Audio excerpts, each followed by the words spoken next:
बिस्मिल्लाहिर्रहमानिर्रहीम। अस्सलामुअलैकुम। BNN national news के साथ मैं हूं सना हुसैन। चलते हैं खबर की जानिब। ईरान और अमेरिका के दरमियान तारीखी मुआहदे पर दस्तखत का मुकाम तब्दील। ईरान और अमेरिका के दरमियान मुफाहमती याददाश्त पर दस्तखत की तकरीब जिनेवा के बजाय अब स्विट्ज़रलैंड के बेर्जनस्टॉक रिजॉर्ट में 19 जून को होगी। स्विट्ज़रलैंड की वज़ारत ख़ारजा के मुताबिक ये मुकाम वस्ती स्विट्ज़रलैंड में लुसरन के करीब वाक़या है और अपनी दुश्वार गुज़ार इलाके के बायस सिक्योरिटी के हवाले से मौजूद समझा जाता है। स्विस वज़ारत ख़ारजा के मुताबिक इस मुकाम की तजवीज़ पाकिस्तानी और कतरी सासों के साथ साथ अमेरिका और ईरान की जानिब से भी दी गई थी। ज़राए के मुताबिक तारीखी अमन मुआहदे की तकरीब पाकिस्तान की मेज़बानी में होगी। तकरीब के लिए वज़ीर आज़म शहबाज शरीफ जुमेरात को रवाना होंगे। नायब वज़ीर आज़म और वफाकी वज़रा भी वज़ीर आज़म के हमरा होंगे। ज़राए का कहना है कि तकरीब में ईरान की जानिब से पार्लिमानी स्पीकर और मुज़ाकरातकार बाकर कालिबाफ शिरकत करेंगे। इससे पहले अमरीकी सदर डोनाल्ड ट्रंप भी तकरीब में शिरकत का इशारा दे चुके हैं। उन्होंने कहा था कि हो सकता है वो भी तकरीब में जाएं। वैसे नायब सदर JD Vance दस्तखत के तकरीब के लिए जाएंगे।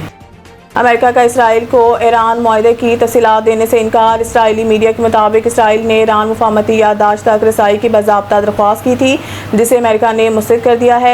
इसराइली मीडिया का कहना है कि अमेरिका ने कौमी सलामती के एहसास मामले पर इसराइल को मुआहदा दिखाने से इनकार किया। इसराइली मीडिया के मुताबिक इसराइली हुकाम ने अमरीकी फैसले को हैरानकुन करार दिया। याद है कि ईरान और अमेरिका के दरमियान 14 निकाती मुफाहमती मुसवदे की तफसीलात सामने आई थी। ईरानी खबर एजेंसी के मुताबिक मुसवदे के तहत अमरीकी बहरी नाकाबंदी 30 दिन के अंदर ख़त्म की जाएगी। ईरान की तेल और पेट्रोकेमिकल बरामदात पर पाबंदियाँ मुअत्तल करना भी मुसवदे में शामिल है। मुसवदे में लबनान समेत तमाम मुहाज़ों पर फौरी और मुस्तकिल जंग बंदी भी शामिल है। मुसवदे के मुताबिक अमेरिका इत्तेहादियों को ईरान की तामीर नू के लिए कम अज़ कम $300 अरब देना होंगे। हतमी मुआहदे में ईरान का मिसाइल प्रोग्राम और मुज़ाहमती ग्रुपों के हमायत शामिल नहीं।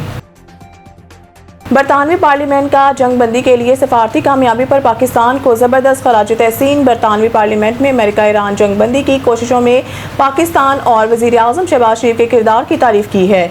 बरतानवी पार्लियामेंट के हाउस ऑफ लॉर्ड्स में बहस के दौरान अमन की कोशिशों में पाकिस्तान की तामीरी किरदार और वज़ीर आज़म शहबाज शरीफ के सफारती काविशों को भरपूर अंदाज में सराहा गया।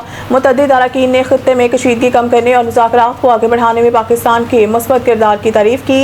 लॉर्ड अहमद ऑफ मिडलटन ने पाकिस्तान की खदमात को खराज तहसीन पेश किया और कहा है कि मुझे यकीन है ईवान में मौजूद वज़ीर और तमाम अरकान पाकिस्तान के अहम किरदार को तस्लीम करेंगे। उन्होंने कहा कि पाकिस्तान का बहुत बहुत शुक्रिया और कतर का भी शुक्रिया, जिनकी मौसर मावनत की वजह से हम इस मुकाम तक पहुँचे हैं। लॉर्ड अहमद ऑफ मिडलटन ने उर्दू ज़ुबान में कहा है कि पाकिस्तान का बहुत बहुत शुक्रिया। हानिया अहमद कत्ल केस अदालत की CCD के खिलाफ दरख्वास्त लगाने की हिदायत। लाहौर हाई कोर्ट में चकवाल में 9 साला हानिया अहमद कत्ल केस की शफाफ तहकीकात के लिए दरख्वास्त पर समाअत हुई। दरख्वास्त पर CCD के खिलाफ दरख्वास्त को लगाने की हिदायत कर दी। लाहौर हाई कोर्ट के justice Shahram Sarwar Chaudhry judicial activism panel की मुतफरिक दरख्वास्त पर समाअत की। वकील अजहर सदीक ने मौक़िफ़ अख्तियार किया है कि CCD एहलकारों की फायरिंग से वालिद और कमसन भाई भी जख्मी हुए। ये गलती नहीं बल्कि बुनियादी हकूक़ की संगीन खिलाफ वर्जी है। कानून नाफिज करने वाले इदारों को लाइसेंस टूकल नहीं दिया जा सकता। CCTV वायरलेस और असलहा रिकॉर्ड महफूज किया जाना चाहिए। हानिया अहमद केस पाकिस्तान के इंसानी हकूक़ के वादों का इम्तिहान है। CCD के क़वायद तरबियत और निगरानी के निज़ाम में इस्लाहात की ज़रूरत है।